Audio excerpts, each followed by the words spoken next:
हबीबिहिल मुस्तफ़ा व मन्ना अलल मोमिनीन बिहबीबिहिल मुज्तबा व अला आलिहिल लज़ीन इस्तफ़ा अम्मा बाद फ़अऊज़ु बिल्लाहि मिनश शैतानिर रजीम बिस्मिल्लाहिर रहमानिर रहीम।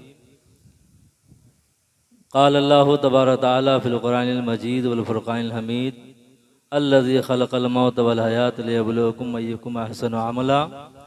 आमन्तु बिल्लाहि सदक़ल्लाहु मौलानल अज़ीम व सदक़ रसूलुहुन नबीयुल अमीनुल करीम व नहनु अला ज़ालिका लमिनश शाहिदीन व शाकिरीन अल्हम्दुलिल्लाहि रब्बिल आलमीन। आइए हम वरा मिलकर गुंबद खजरा की तरफ लो लगाकर दुरूद पाक पढ़ लें। अल्लाहुम्मा सल्लि अला सय्यिदिना व शफ़ीना मौलाना मुहम्मदिन बारिक वसल्लम सलातम व सलामन अलैका या रसूलल्लाह सलातम व सलामन अलैका या हबीबल्लाह सल्लल्लाहु तआला अलैहि वसल्लम।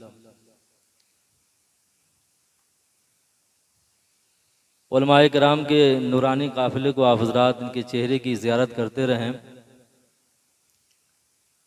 और आप हज़रात सवाब से मालामाल होते रहें। इंशाअल्लाह चंद मिनट की गुफ्तगू है, उसके बाद हमारे बाद आपको एक अजीम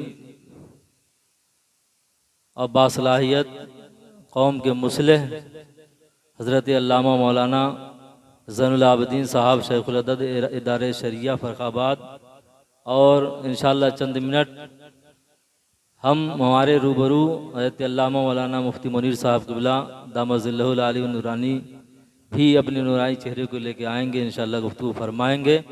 उसके बाद इंशाअल्लाह हमारे इस महफ़िल के आखिरी ख़तीब जो बाहर से तशरीफ़ लाए हैं, इंशाअल्लाह उनके चेहरे की भी ज़ियारत करेंगे, उनकी भी गुफ्तगू समाअत फरमाएंगे। दुरूद पाक पढ़ लें जल्दी से। अल्लाहुम्मा सल्लि अला सय्यिदिना व शफ़ीना मौलाना मुहम्मदिन बारिक वसल्लम सलातम व सलामन अलैका या रसूलल्लाह सलातम व सलामन अलैका या हबीबल्लाह सल्लल्लाहु तआला अलैहि वसल्लम। रसूल आज़म ने इस ज़मीं पे पयाम मौला सुना के छोड़ा। रसूल आज़म ने इस ज़मीं पे पयाम मौला सुना के छोड़ा। जो झुक रहे थे गैरों के आगे खुदा के आगे झुका के छोड़ा। और जगह जगह पर अदावतें थी, चार जानिब बगावतें थी। जगह जगह पर अदावतें थी, चार जानिब बगावतें थी, मगर तहम्मुल से काम लेकर उन्हें भी अपना बना के छोड़ा। मगर तहम्मुल से काम लेकर उन्हें भी अपना बना के छोड़ा। और उमर थे गुस्से में चूर इतना, चले थे हज़रत को कत्ल करने। उमर थे गुस्से में चूर इतना, चले थे हज़रत को कत्ल करने, मगर निगाहे नबी ने देखो उमर को कलमा पढ़ा के छोड़ा। मगर निगाहे नबी ने देखो उमर को कलमा पढ़ा के छोड़ा। हज़रात मोहतरम, अल्लाह रब्बुल इज़्ज़त ने मक़सद तख़लीक़ बयान की। अल्लाह ने अपने कलाम रहमत में फ़रमाया कि ए लोगों, हमने तुम्हें ज़िंदगी दी और मौत दी इसलिए कि हम तुम्हें आज़माएं कि तुम में बेहतर अमल करने वाला कौन है। यकीन जानिए, कहने वाले ने बड़े अच्छे अंदाज में कहा था कि तेरे आमाल से है तेरा परेशान होना, वरना मुश्किल नहीं मुश्किल का आसान होना। और सारे आलम पे हुकूमत हो तेरी है मुस्लिम, तू समझ जाए अगर अपना मुसलमान होना। अगर हम अपने आप को समझ जाएं तो इंशाअल्लाहुल अज़ीज़ यकीन जानिए कि पूरी दुनिया ही नहीं बल्कि हर हर कदम पर कामयाबी और कामरानी हमारे कदमों को चूमेगी। इसलिए कि अल्लाह रब्बुल इज़्ज़त ने तमाम मखलूक़ात में सबसे अफजल सबसे आला इंसान को बनाया। और ये हज़रत इंसान जिसके बारे में इमाम गज़ाली फरमाते हैं, ये इंसान अगर अच्छा अमल करता है तो फरिश्तों से अफजल हो जाता है। यही इंसान जब बुरा अमल करता है तो जानवरों से बदतर हो जाता है। अब हम अपने गरीबान में झांक के देखें कि हमारे शबो रोज़ के अमाल कैसे हैं, हम किस तरीके से नमाज पढ़ते हैं और किस तरीके से नमाज से हम गाफिल हैं। हम अपने गरीबान में झांक करके देख सकते हैं। अभी अल्हम्दुलिल्लाह आपने बेहतर खिताब आपने समात फरमाई मुझसे बेशतर। आप देखें इंशाअल्लाहुल अज़ीज़, आप देखें, इस पे गौर करें कि हम किस जगह पे खड़े हैं और हमें कहाँ होना चाहिए, हमारी मंजिल कहाँ होनी चाहिए। यकीन जानिए, आप ज़रा देखें, जिन सजदों से हम दूर है उसी सजदे के बारे में अल्लामा इक़बाल ने हमारी ज़मीर को झंझोड़ते हुए कहा था कि मंजिल से आगे बढ़कर मंजिल तलाश कर, मिल जाए तुझको दरिया तो समंदर तलाश कर। हर शीशा टूट जाता है पत्थर की चोट से, पत्थर ही टूट जाए वो शीशा तलाश कर। और सजदों से तेरे क्या हुआ सदियाँ गुजर गई, दुनिया तेरी बदल दे वो सजदा तलाश कर। इसलिए आज इस महफिल से जब उठें तो हम दुनिया की फिक्र लेकर के न उठें, बल्कि उलमाए कराम के कदमों को बोसा देते हुए हम अल्लाह के नबी सल्लल्लाहु अलैहि वसल्लम की सीरत को लेकर के उठें, उनके किरदार और उनके कैरेक्टर को लेकर के दुनिया में जाएं, उनके बताए हुए रास्ते को, उनके बताए हुए पैगाम को लेकर के इस दुनिया से उठें।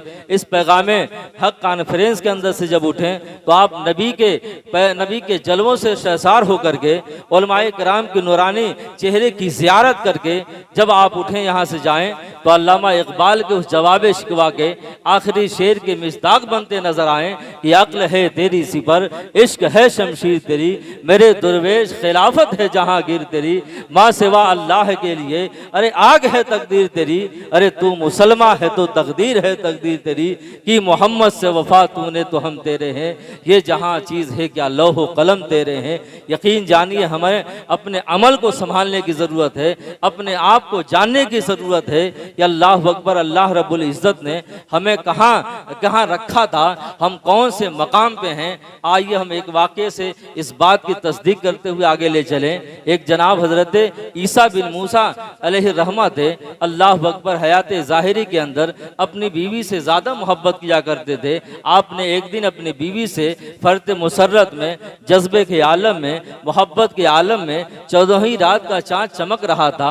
आपने अपने बीवी से कहा, ऐ बीवी, अगर ये 14वीं रात का चाँद ये आबो ताब पर है, अगर तुमसे ज़्यादा खूबसूरत है, तुम्हें 3 तलाक है। अल्लाह अकबर, आप देखें खातून नेक थी, उसने फ़ौरन पर्दा कर दिया, कहा कि देखो इंसान हम कितने भी खूबसूरत क्यों ना हो, लेकिन 14वीं रात का चाँद चमक रहा है, अपने आबो ताब पर है, इससे ज़्यादा खूबसूरत हम कैसे हो सकते हैं। लोग तो चाँद की तस्बीह दिया करते हैं, हम चाँद से खूबसूरत कैसे हो सकते हैं। उसने फ़ौरन पर्दा कर लिया। अल्लाह अकबर, दूसरे दिन ये मुकदमा खलीफे मंसूर के पास पहुँचा। जब वहाँ पहुँचाया गया, अल्लाह अकबर, सारे उलमा को इकट्ठा किया गया। खलीफे मंसूर ने जब इकट्ठा किया, मसला दरियाफ्त किया गया कि बताइए तलाक हुई या नहीं हुई। अल्लाह अकबर, उलमा ने फ़ौरन दस्तखत कर दी, कहा कि तलाक हो गई, तलाक हो गई। लेकिन अल्लाह अकबर, इमाम आज़म अबू हनीफा अलैहिर्रहमा के एक शागिर्द खामोश बैठे हुए थे। आपसे जब पूछा गया कि आप ज़रा जवाब दें तो आपने कहा कि मैं भी बोलूं।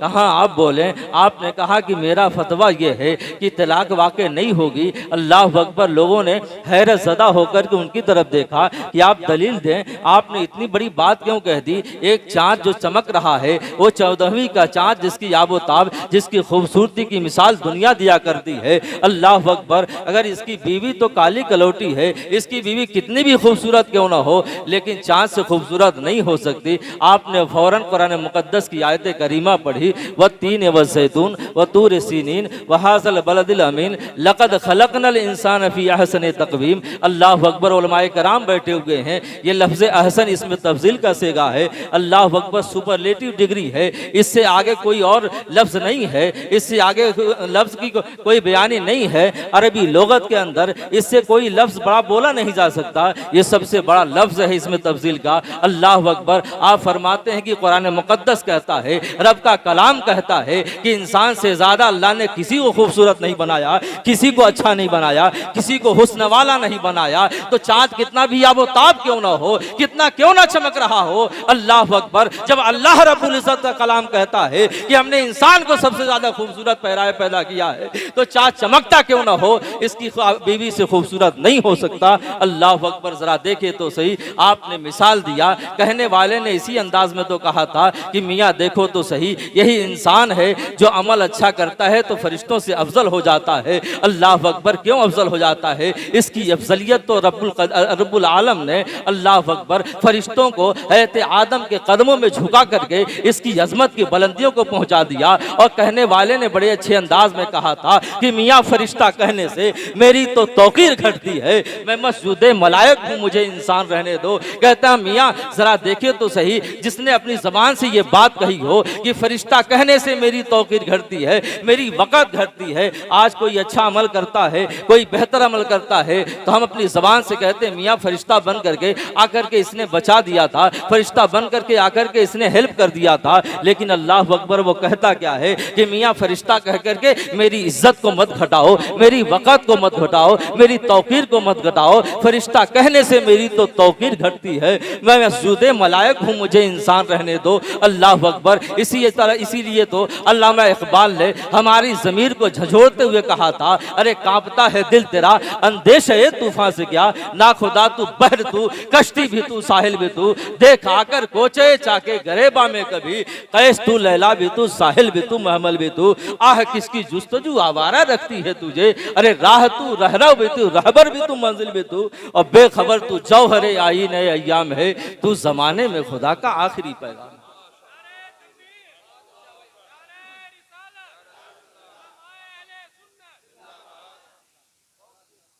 अल्लाह अकबर। आप देखें तो सही, अल्लामा इकबाल ने हमारी ज़मीर को झंझोड़ते हुए कहा था, मियाँ तू सब कुछ है, तू तो राह दिखाने वाला भी है, राह भी तू है, राह भी है, रहरो भी है, रहबर भी है, मंजिल भी है। इसलिए प्यारे साईं भाई को अल्लामा इकबाल ने बड़ी अच्छी बात कही थी, कहा था कि ये लोगों सुनो सुनो, अगर मैं ज़मीन पे बैठ करके चाँद और सूरज पे कमंदे डालने लग जाऊँ तो तुम हैरत में मत पड़ जाना, इसलिए कि सुनो सुनो, हमने अपने सर के बालों को नबी के जूते की तस्मों से बांध रखा है। अल्लाह अकबर। जरा देखे तो सही, लेकिन आज हम मुआशरे पे निगाह डालते हैं तो ये बात याद आती है कि अंजाम गुलामी क्या कहिए, बर्बादी ही बर्बादी है। जो दर्स हमें बताने दिए वो दर्स बहाना भूल गए, इबरत का मुरक्का ये बस्ती और काबिल हसरत ये मस्ती, औरों को जगाना याद रहा, खुद होश में आना भूल गए। जो कौम दूसरों को जगाने के लिए आई थी आज वही गुलामी की जंजीरों में जकड़ी हुई है। अल्लामा इकबाल ने कहा था, जो कौम भुला देती है तारीख को अपने,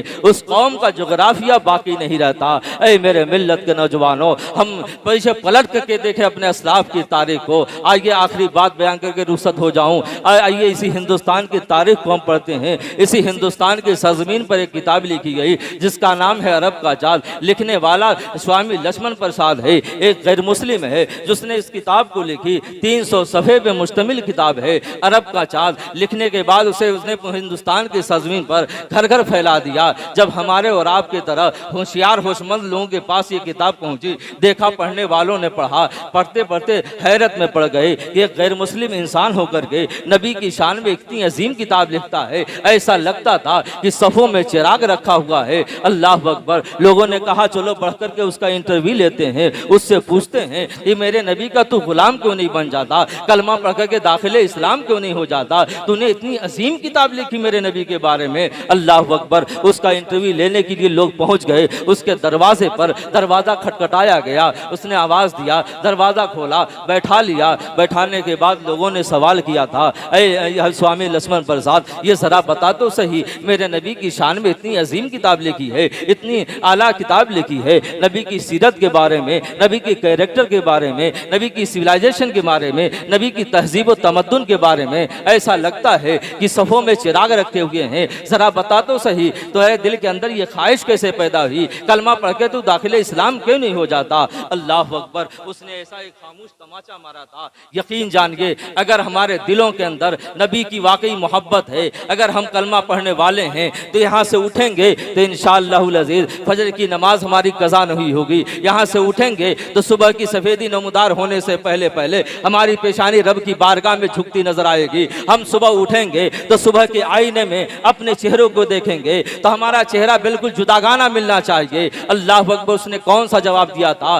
दिल पे हाथ रख के सुनो। उसने कहा था कि सुनो सुनो, जब मैंने मौजूदा दौर के, अल्लाह अकबर, उसने कहा कि पूरी दुनिया का जब मैंने सर्वे किया और सर्वे करने के बाद जनाब मोहम्मद रसूलुल्लाह सल्लल्लाहु अलैहि वसल्लम की ज़ात को पढ़ा, उनके सीरत को पढ़ा, उनके सुबह शाम को देखा, तो कहता मैं हैरत में पड़ गया कि जिस परवरदिगार आलम ने इतनी अजीम शख्सियत को दुनिया के अंदर भेजा है, जिसकी बचपना भी रोशन है, जिसकी जवान जवानी भी रोशन है, जिसका बुढ़ापा भी रोशन है, हर तरफ रोशन ही रोशन नजर आ रहा है। ऐसे अजीम अल्लाह अकबर पैगंबर, ऐसी अजीम जात की सीरत को दुनिया के सामने पेश करना चाहिए। उसने कहा था कि मेरे दिल के अंदर ये ख्वाहिश पैदा हुई कि चलो कलमा पढ़ करके हम दाखिले इस्लाम हो जाते हैं, लेकिन अल्लाह अकबर उसको कहता क्या है कि मैंने किताब तो लिख दी, लेकिन सोचा चलो मुसलमान बन जाएं, लेकिन कहता क्या है, जब मैंने मौजूदा दौर के मुसलमानों के किरदार और कैरेक्टर को देखा, इनकी सिविलाइजेशन को देखा, इनकी तहजीब व तमद्दुन को देखा, इनके उठने बैठने को देखा, इनके चलने फिरने को देखा, इनके रहने सहने के देखा, इनके घरों के माहौल को देखा,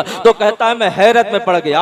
अरे ये नबी का कलमा पढ़ती है ये कौम, और नबी से गद्दारी करती है, नबी का कलमा पढ़ती है, नबी की जिसकी आंखों की ठंडक नमाज ऐसी अजीम इबादत में रखी गई है, ये कौन नमाज को छोड़ती है, नबी का कलमा पढ़ती है, और शादियों पे बफर सिस्टम करके नबी की सुन्नतों की झद्दियां उड़ाती है। अल्लाह अकबर, ये कौम कैसी कौम है जो शादियों के मौकों पर अल्लाह अकबर डीजे बजा करके डांस करके और मिलादों की महफिल सजा करके कभी रहमान को राजी करना चाहती है ये कौम, कभी ये कौम शैतान को राजी करना चाहती है। अल्लाह अकबर, जरा देखो तो सही, उसने कहा था ऐसे मुसलमान होने से बेहतर है कि मैं काफिर रहूं, लेकिन अल्लाह अकबर जरा देखे तो सही, दिल पे हाथ रख के सोचें, आज हमारा किरदार लोगों के ईमान के दरमियान रुकावट बना हुआ है, लेकिन असलाफ की तारीख उठा के देखें, इमाम मोहम्मद का जनाजा उठता है, सारे बसरा के यहूदी और ईसाई आगे बढ़ते हैं, चलो चलो मुसलमानों के इमाम का जनाजा जा रहा है, तारीख बताती है सारे बसरा के यहूदी ईसाई आगे बढ़ करके इमाम मोहम्मद के जनाजे को जो कदा दिया, जबान बोल पड़े अशहदु अल्ला इलाहा इल्लल्लाह अशहदु अन्ना मुहम्मद रसूलुल्लाह, कलमा पढ़ के सब दाखिले इस्लाम हुए। ऐ मेरे मिल्लत के नौजवानों, अरे हमारे असलाफ की लाशें भी लोगों को दीन दिया करती थी, लेकिन आज हमारा किरदार लोगों के ईमान के दरमियान रुकावट बना हुआ है। इसलिए मेरे मिल्लत के नौजवानों, हमें होश में आने की जरूरत है तुझको संभलना है तो अब वक्त समझ जा, ऐ बहरे अमीक अपने किनारों से उछल जा, गाफिल तुझे पाकर के लाए हैं फिर जाल, तू बाज है बुलबुल नहीं बुस्तान से निकल जा, कि तुझको हुसैन इब्ने अली ने ये वसीयत, मरना है तो डर मौत से, जीना है तो मर जा, और तकदीर इलाही के नविश्ते भी वही है, अल्लाह भी वही, उसके फरिश्ते भी वही हैं, उतरेंगे मलाइक तेरे इमदाद को अब भी, गर्जाते खुदा से तेरे रिश्ते भी वही है। इसलिए मेरे मिल्लत के नौजवानों, हमें अपने आप को संभलने की जरूरत है, अपनी मस्जिदों को आबाद करने की जरूरत है, अपने अमल को बेहतर करने की जरूरत है। इंशाअल्लाह अगर हम बेहतर हो गए, अच्छे अमल कर दिए, तो जो असलाफ ने कहा था कि दी अजाने कभी यूरोप की कलीसाओं में, कभी अफ्रीका के तपते हुए सहराओं में, दश्त तो दश्त है दरिया भी न छोड़े हमने, बहरे जुल्मात में दौड़ा दिए घोड़े हमने। तो आज हम बबागे दोहल ये बात जरूर कह देंगे, अगर अच्छे अमल कर लिए तो ये आखिरी बात जरूर ये कह देंगे कि हक के शैदाई हैं, बातिल को कुचल डालेंगे, गर्दिशे दौर भी उलझी तो मसल डालेंगे, हमने जिस दौर को चाहा है बदल डाला है, और इंशाअल्लाह जिस दौर को चाहेंगे बदल डालेंगे। अगर सबका दिलसानी में कोई जुमरा शरीयत के खिलाफ निकल गया तो अल्लाह ताला माफ करे। वमा अलैना इल्ला अल बलाग। अस्सलामु अलैकुम।